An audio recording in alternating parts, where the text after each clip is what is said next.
incest. Take the Eastern Shore of Maryland, for example, right? Most people live within a 50-mile radius of where they were born. A large percentage of the people who lived on the Eastern Shore of Maryland during this time of these breeding farms migrated to Baltimore. Baltimore, Maryland is the incest capital of the United States of America. Baltimore, Maryland is the incest capital of the United States of America. And according to statistics by my colleague, Dr. Patricia Newton, who's a psychiatrist in Baltimore, in that area in Baltimore, Sandtown, where you had these recent rebellions, 9 out of 10 black women in the depressed parts of Baltimore, 9 out of 10 black women have been victims of incest. In the same area, 7 out of 10 black men have been victims of incest. Watch the news channels here in America and see how many mixed-race black men and women are forecasting the news in America today.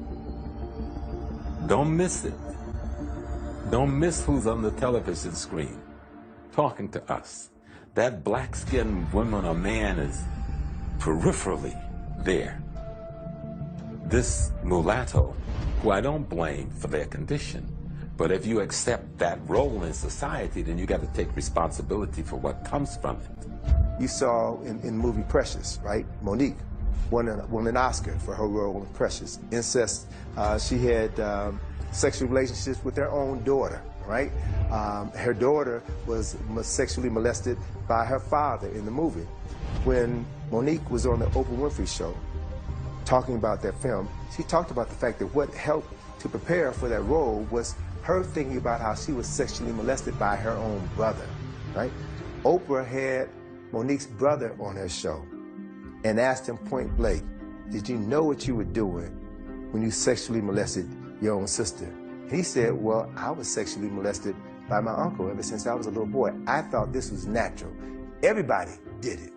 So we look at the socialization of deviant behavior that was set in motion over 100 years ago that is still playing itself out in our communities right now.